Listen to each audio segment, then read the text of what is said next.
सोचिए, एक ऐसा क्राइम जिसे शुरुआत में सबने महज एक दुखद आत्महत्या मान लिया था। मध्य प्रदेश के छतरपुर का झंझन देवी जंगल, जहां एक छोटी सी डिजिटल गलती ने कैसे एक परफेक्ट डबल मर्डर का पर्दाफाश कर दिया।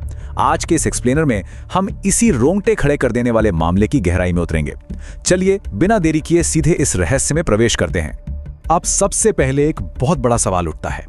जिस घटना को पुलिस और पूरा समाज एक दुखद आत्महत्या मान चुका था, आखिर कैसे केवल 2 इस्तेमाल किए गए कॉन्डम्स और एक चोरी हुए मोबाइल फोन ने उस पूरी थ्योरी को पलट कर रख दिया।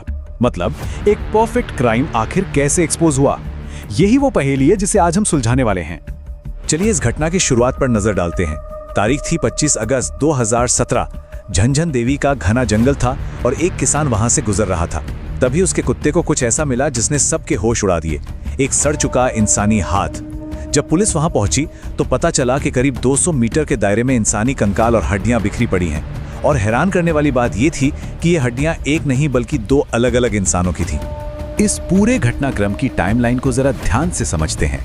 11 अगस्त 2017 को ये जोड़ा जंगल की तरफ गया और उसके बाद कभी वापस नहीं आया।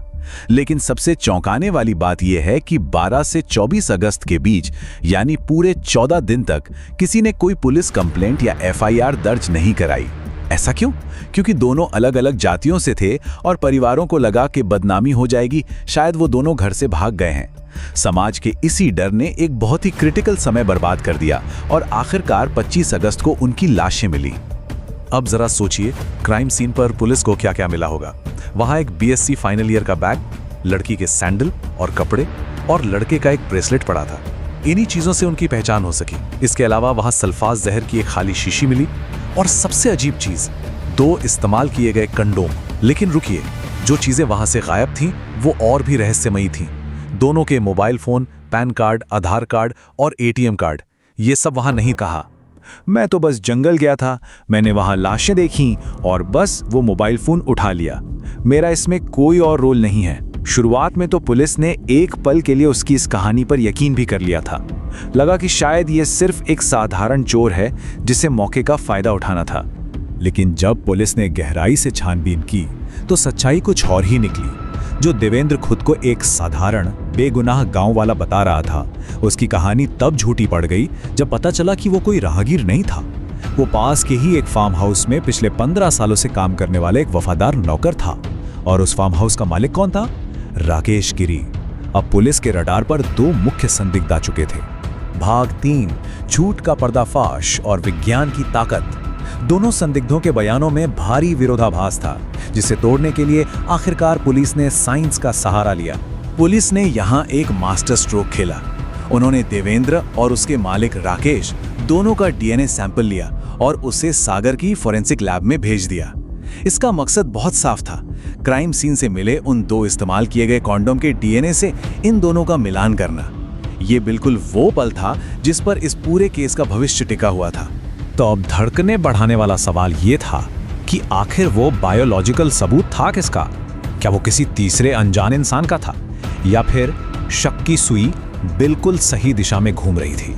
और फिर सामने आया वो सच जिसने सब कुछ साफ कर दिया।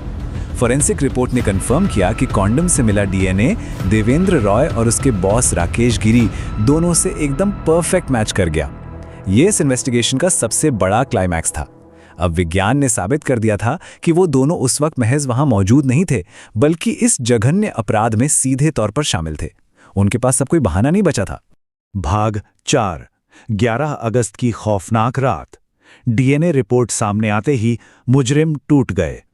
उनके कबूलनामे के आधार पर आइए उस खौफनाक घटनाक्रम को समझते हैं कि असल में हुआ क्या था। 11 अगस्त का वो भयावह सच कुछ ऐसा था। सबसे पहले देवेंद्र ने छुपकर उस जोड़े को देखा और तुरंत अपने मालिक राकेश को बुला लाया। फिर उन्होंने कुल्हाड़ी और डंडों के साथ उन निहत्थे बच्चों पर भयानक हमला किया। इसके बाद उनके साथ क्रूरतापूर्वक दुष्कर्म किया गया। और बात यहीं खत्म नहीं हुई। उन्हें पानी में सल्फाज जहर घोलकर जबरदस्ती पिलाया गया और वो तब तक इंतजार करते रहे जब तक उनकी जान नहीं निकल गई।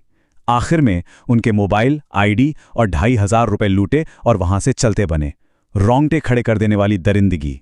लेकिन कहते हैं ना, सच्चाई छुपती नहीं। एक बेहतरीन पुलिस या जांच, फॉरेंसिक सबूत और एक पुख्ता चार्जशीट के बाद मामला अदालत पहुंचा और 30 दिसंबर 2023 को आखिरकार न्याय हुआ।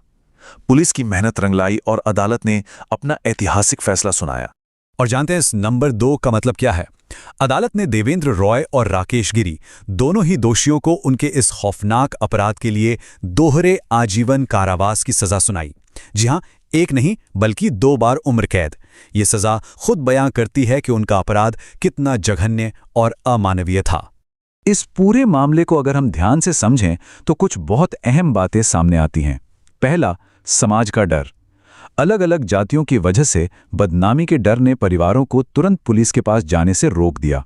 दूसरा, एक सुनसान जगह पर जाना और अंधा भरोसा करना उन युवाओं के लिए जानलेवा साबित हुआ।